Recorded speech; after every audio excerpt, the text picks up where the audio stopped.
बिस्मिल्लाहिर्रहमानिर्रहीम। अस्सलाम वालेकुम। मैं हूं बिलाल अहमद। उम्मीद है आप सब खैरियत से होंगे। ज़हीर केस की समाअत हुई है आज सिंध हाई कोर्ट में एमएलओ और चलान पर।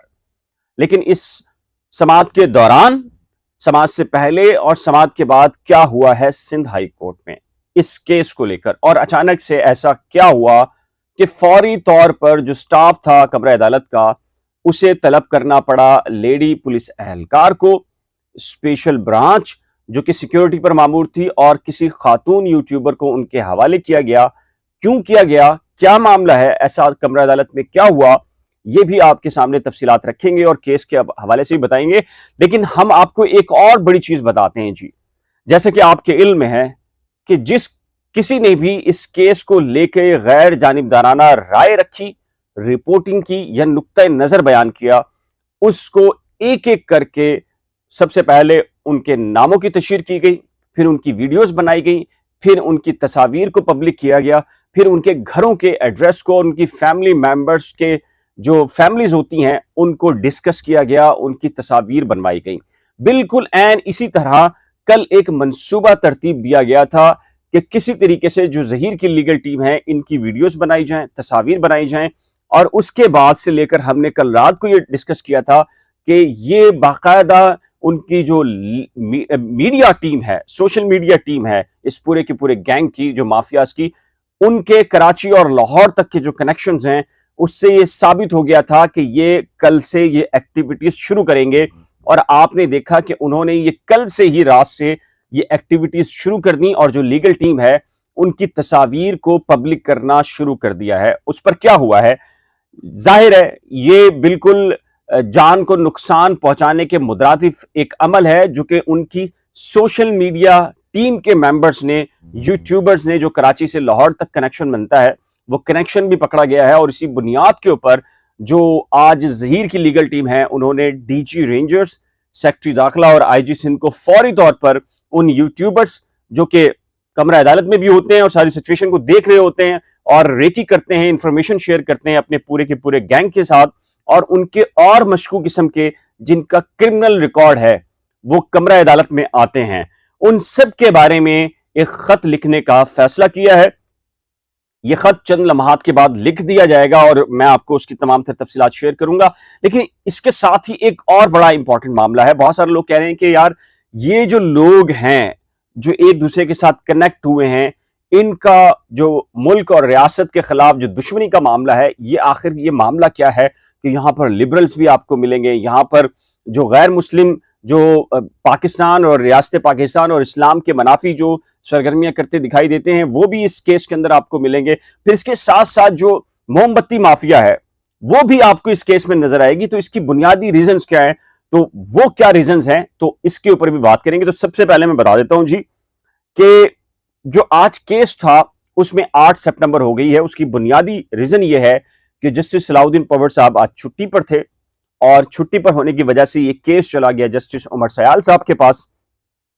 और उमर सयाल साहब ने इस केस की जब समाअत की तो ज़हीर की जो लीगल टीम थी उन्होंने आर्ग्यूमेंट्स किया और कहा कि जी हमने चलान को चैलेंज कर दिया है, और चलान को चैलेंज करते हुए हमारा यही मौक़िफ़ है कि जी जो सेशन अदालत ने फैसला किया है हकाइक के बिल्कुल मनाफी और हकाइक को नजरअंदाज करते हुए, बल्कि रीनते हुए, रोनते हुए उसको ये मंजूर किया है। लिहाजा वो ये समझते हैं कि अदालत इस बात का जायजा ले, जिस पर अदालत ने 8 सितंबर के लिए मुलतवी कर दी केस की और नोटिस जारी कर दिए हैं फ्री कैन को। इसके अलावा एक और बड़ी चीज ये हुई है कि जी एमएलओ के ऊपर भी मामला कल के ऊपर चला गया है। अब ज़हीर और शबीर की जो जमानत है वो भी कल होनी है, वो ट्रायल कोर्ट में होनी है। और यहाँ जस्टिस सलाउद्दीन पवर साहब ने, आपके इल्म में है कि निकाह और गवाह की जो जमानत के ऊपर फैसला रिजर्व किया था वो अभी तक अनाउंस नहीं हुआ। तो डेफिनेटली कोर्ट ने पहले उसको लिखना है, फिर उसको अनाउंस करना है, तो ऐन मुमकिन है कि 2-4 दिन का टाइम इसमें लग जाए।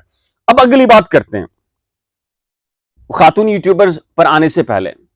देखिए, अगर आप इसके सारे कनेक्शन जोड़ें आप इस केस के अंदर, आपको क्यों ऐसा लगता है कि इसके अंदर पूरी की पूरी जो मोमबत्ती माफिया है, जो लिबरल्स का एक टोला है खासकर, वो इसके अंदर मौजूद है। क्यों मौजूद है पाकिस्तान दुश्मनी के लिए?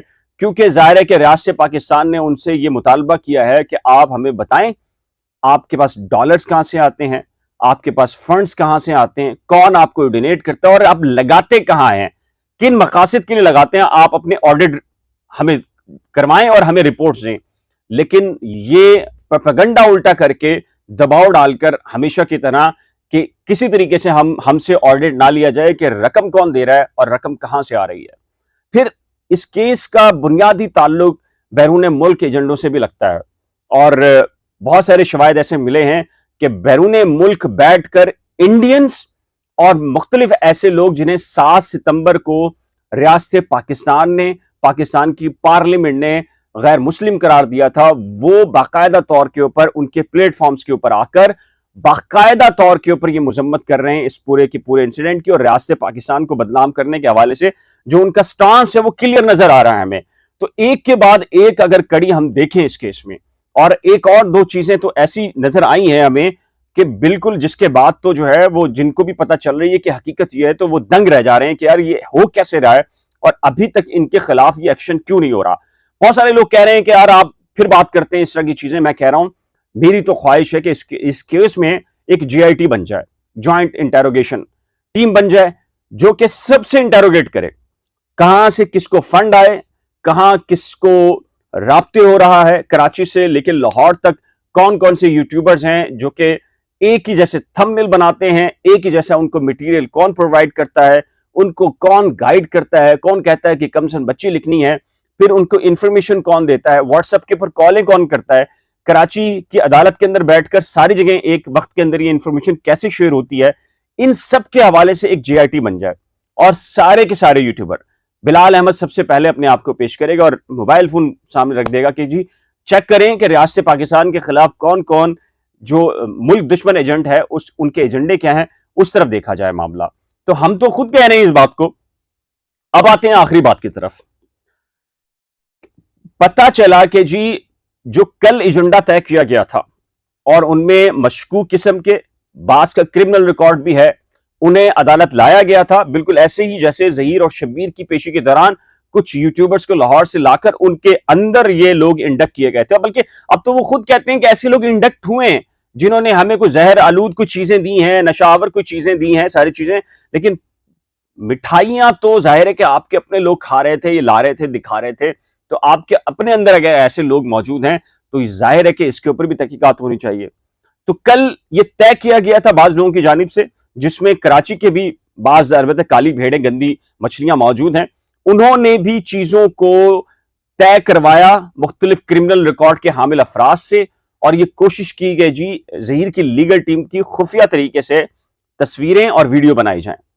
अब उन्होंने रोका, मना किया, तो जो सेंसिबल किस्म के जो यूट्यूबर थे वो फौरन रुक गए और उन्होंने कहा कि सर हमने आपकी ये डिलीट कर दी। लेकिन बाज लोगों ने एक साजिश के तहत बाज लोगों का कंधा इस्तेमाल करके उनको इस्तेमाल किया और कहा कि सहाफियों से बदतमीजी। सहाफियों से किसी किस्म की कोई बदतमीजी नहीं हुई हाईकोर्ट में कल। क्योंकि मैं कह रहा हूं कि अगर मेरी बात ना मानिए आप, लेकिन कोई ऐसी प्रेस रिलीज दिखा दीजिए जो सहाफती तंजीमों ने यह कहा हो, कोर्ट रिपोर्टर एसोसिएशन मौजूद है, कराची यूनियन ऑफ जर्नलिस्ट मौजूद है, कराची प्रेस क्लब मौजूद है, कि जी सहाफियों से बदतमीजी हुई है। जैसे अगर किसी वकील से बदतमीजी होती है तो वकला की नुमाइंदा तंजीमें एहतजाज करती हैं, प्रेस रिलीज जारी कर देती हैं। तो आपने क्या कल से आज तक कोई ऐसी नुमाइंदा तंजीम की कोई प्रेस रिलीज सुनी, किसी लीडर का बयान सुना? नहीं सुना। तो इसका मतलब है ये फेक चीज बनाई गई थी ताकि जहीर की जो लीगल टीम है उनकी किरदार कशी की जाए। उनकी चीजों को कल और आज आप देख लें सोशल मीडिया पर, कल हमने ये कहा था कि ये मंसूबा बना रहे हैं और आज वो मंसूबा उन्होंने तश्कील दे दिया, जिस पर अब उन्होंने ये तय किया कि जो डीजी रेंजर्स को, सेक्रेटरी दाखिला को और जो IG सिंध हैं, इनको बाय नेम उन यूट्यूबर्स के जो कल अदालतों के अंदर जिन्होंने ये साजिश रचाई थी और अब कराची से लाहौर तक जो ये काम कर रहे हैं, उनके नामों के साथ ये एप्लीकेशन देनी है। और मेरी इत्तला के मुताबिक ये एप्लीकेशन टाइप हो रही है या एप्लीकेशन दे दी जाएगी। अब बात करते हैं जी कमरा अदालत में। पता चला कि जी कोई खातून यूट्यूबर, पता नहीं, मुझे नहीं मालूम कि कौन से इदारे से हैं, सहाफी वाफी का तो मुझे नहीं अंदाजा कौन सी में है, और उन्होंने कोई वीडियो बनाने की कोशिश की है कमरा अदालत में। अब जाहिर है वकला की तो तस्वीरें उन्होंने बना ली हैं, तो क्या जज साहब की तस्वीरें बनाना मकसूद था या जज साहब की भी वीडियो बनाना मकसूद था? ये बहुत बड़ा क्वेश्चन मार्क है। जैसे ही स्टाफ को पता चला तो उन्होंने, जो पुलिस एहलकार था, उन्हें कहा कि लेडीज पुलिस एहलकार तलब करें। लेडीज पुलिस एहलकार आई हैं, उन्होंने उन्हें उनके हवाले किया और कहा कि इनसे इंटेरोगेट करें, ये कौन है। फिर उन्होंने जो तारुफ करवाया कि हमारा ताल्लुक मीडिया से है, और लेकिन जब मामला पूछगिछ की गई तो पता चला कि किसी मीडिया ग्रुप से कोई ताल्लुक नहीं है, कौन से चैनल में, कौन से अखबार में कोई ताल्लुक नहीं है। तो फिर हम, यानी कि जो वहां सहाफी मौजूद थे, जिसमें जियो का नुमाइंदा मौजूद था, बाकी जो जर्नलिस्ट मौजूद थे, रेगुलर कोर्ट रिपोर्टर थे, उनको बुलाया गया स्पेशल ब्रांच ने और उनसे पूछा कि ये कौन है। तो सब ने इजहार लाताल्लुकी किया। उन्होंने कहा हमसे इनका कोई ताल्लुक नहीं है। और ये बात तो मैं देखें, मैं 4 दिन पहले कह चुका था कि एक ऐसी साजिश रचाई जा रही है कि जैसे सिटी कोर्ट के अंदर से, कमरा अदालत से जो रिपोर्टिंग है, उनको रिपोर्टर्स को बाहर निकलवा दिया जाए, तो ये हाई कोर्ट के अंदर भी ये साजिश खुद उन्हीं के टीम के मेंबर्स दूसरों का कंधा इस्तेमाल करके ये साजिश रचा रहे हैं। फिर क्या हुआ, जो लेडीज पुलिस एहलकार थी, उन्होंने उस खातून यूट्यूबर को कहा कि हम आपको लास्ट वार्निंग दे रहे हैं, नेक्स्ट टाइम आप ऐसा नहीं करेंगी। उनको रखा हुआ था, फिर उनको कहा कि आप, अगर आप कहें कि आपसे गलती हुई है और आप आइंदा ऐसा नहीं करेंगे तो फिर हम आपको जाने देते हैं। जिसके बाद वो माफी तलाफी हुई और उसके बाद उस खातून यूट्यूबर को जाने दिया गया। लेकिन फिर हाँ, 12 मैं कह रहा हूं कि being a responsible court reporters, हम सब इस बात पे मुत्तफिक हैं कि कोई भी इस नौयत का गैर जिम्मेदारी का मुजाहरा करता है तो हमारा उससे किसी किस्म का ताल्लुक नहीं है, किसी सहाफती तंजीम का उनसे ताल्लुक नहीं है। जो झूठ के ऊपर बिलीव करते हों, झूठे प्रोपेगेंडे को उसको फैलाते हों, तो ये हमारा क्लियर स्टांस है। और आपने कल के इंसिडेंट के ऊपर देखा होगा कि जो झूठ बोला गया, अब तक किसी सहाफती तंजीम ने कहीं जिक्र नहीं किया अपनी प्रेस रिलीज के अंदर कि सहाफियों से कोई बदतमीजी हुई। इवन के कोर्ट रिपोर्टर्स आपको नहीं मिलेंगे जो ये कह रहे हो कि सहाफियों से बदतमीजी हुई। ये मन घड़त है, और इसका मन घड़त का एजेंडा असल में यह था कि किसी तरीके से जो ज़हीर की लीगल टीम है उनकी वीडियोस और तस्वीर बनाई जाएं। तो ये मेरा ख्याल है कि जी आपके पास सारी मालूमात आ चुकी हैं। तो अब हम जो बार बार कह रहे हैं कि इसके अंदर एक JIT बने और हुकूमती जो रियासती इदारे हैं इसकी तहकीकात करें और देखें, इसकी जांच पड़ताल की जाए कि कौन क्या कर रहा है, कौन झूठा है, कौन सच्चा है। इस सिलसिले में आपकी राय क्या है? अपनी कीमती राय का इजहार नीचे दिए गए कमेंट सेक्शन में जरूर तैयार कीजिएगा।